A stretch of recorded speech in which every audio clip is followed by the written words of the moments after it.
Penembakan maut di Bekasi, balas dendam kelompok Nuske dan John K. Mahasiswa kedokteran Unair tewas dalam mobil di Sidoarjo. Pria tewas ditembak aparat, imbas serang Polres Tarakan.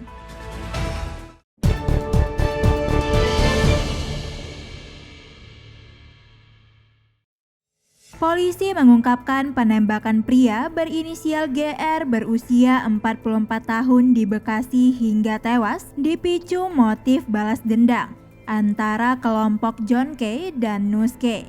Direktur Reskrimum Polda Metro Jaya, Kombes Hengki Haryadi mengatakan balas dendam itu terkait dengan permasalahan antara kedua kelompok yang terjadi di Maluku yang terjadi pada bulan September 2023 di Maluku. Atas dasar kejadian itu, kelompok Nus K berniat melakukan penyerangan ke kelompok John K. Mereka pun mendatangi markas kelompok John K yang berlokasi di Bekasi. Namun rencana aksi penyerangan ini diketahui oleh kelompok John K. Alhasil kelompok John K langsung bersiap melakukan perlawanan. Dalam peristiwa itu, GR yang merupakan bagian dari kelompok Nus K tertembak oleh Felix yang berasal dari kelompok John K. Sebelumnya, aksi penembakan terjadi pada Minggu 29 Oktober 2023 pada pukul 19 waktu Indonesia bagian Barat di Medan Satria, Kota Bekasi, Jawa Barat. Dalam peristiwa ini, satu orang berinisial GR meninggal dunia. Dalam kasus ini, polisi telah menetapkan 11 orang tersangka. Dari 11 tersangka itu, 9 orang telah ditahan dan 2 diantaranya masih buron. Para tersangka dijerat pasal 160 KUHP dan atau pasal 358 KUHP dan atau pasal 335 KUHP. Khusus untuk tersangka FOU alias Felix juga dijerat pasal 340 KUHP dan atau pasal 338 KUHP. Aparat kepolisian menyelidiki kasus mahasiswa Fakultas Kedokteran Hewan Universitas Erlangga atau Unair Surabaya yang ditemukan tewas dalam mobil di halaman sebuah apartemen Kecamatan Waru, Sidoarjo, Jawa Timur pada Minggu 5 November 2023 pagi.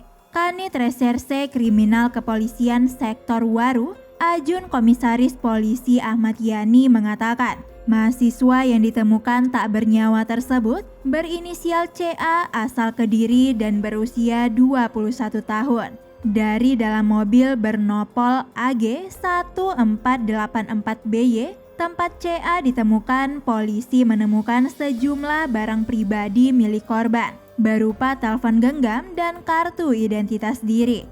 Selain itu, terdapat benda berupa tabung helium beserta selang mengarah ke kantong plastik yang membungkus kepala korban, serta sepucuk surat wasiat berbahasa Inggris.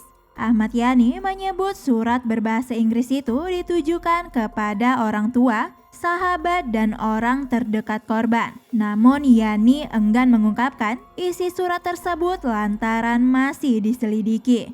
Hingga kini polisi belum memastikan penyebab kematian CA karena otopsi jenazah korban masih berlangsung. Terpisah, mengutip dari detik.com, Kasat Reskrim Polresta Sidoarjo, Kompol Tiksnarno Andaru Rahutomo menyatakan korban sudah meninggal dengan posisi duduk di jok belakang kemudi. Pintu dan kaca mobil semua tertutup. Andaru awalnya mendapat laporan dari polsek setempat bahwa ditemukan mayat perempuan di dalam mobil.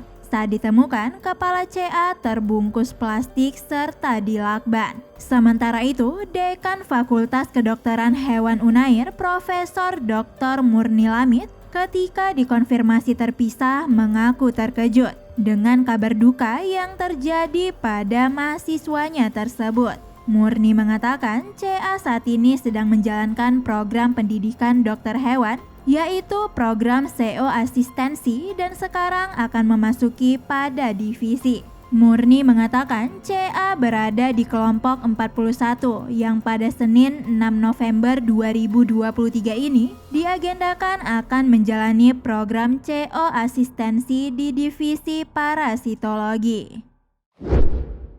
Seorang terduga pelaku pembunuhan berinisial R tewas ditembak aparat setelah merusak fasilitas di Polres Tarakan, Kalimantan Utara hingga menyerang anggota pada Minggu 5 November 2023. Peristiwa bermula sekitar pukul 7 waktu Indonesia bagian tengah. Saat Polres Tarakan mendapat informasi dari masyarakat bahwa telah terjadi pembunuhan di wilayah Beringin 3, Kelurahan Selumit, Kecamatan Tarakan Tengah, Kota Tarakan. Kapolres Tarakan AKBP Ronaldo Maradona mengatakan informasi yang diperoleh pelaku R mendatangi korban dan melakukan pemukulan hingga korban meninggal dunia. Pelaku R mengamuk dan mengganggu serta mengancam masyarakat sekitar. Usai mendapat laporan itu, anggota penjagaan Polres Tarakan pun bersiap untuk mendatangi lokasi kejadian. Namun secara tiba-tiba, terduga pelaku pembunuhan datang dan melakukan perusakan. Ronaldo menyebut saat itu anggota langsung memberikan peringatan kepada R. Namun peringatan itu tak diindahkan dan justru berupaya menyerang anggota. Sehingga oleh petugas, pelaku diberikan tindakan tegas terukur dengan peluru karet. Setelah diberikan tindakan tegas, perlawanan pelaku sempat terhenti. Namun kemudian berdiri kembali berusaha melakukan perlawanan. Kemudian dipiting oleh anggota. Disampaikan Ronaldo setelahnya R dievakuasi ke rumah sakit untuk mendapatkan penanganan secara medis. Namun di tengah perjalanan R dinyatakan meninggal dunia. Bisanews.id, Nindya Farisa mewartakan.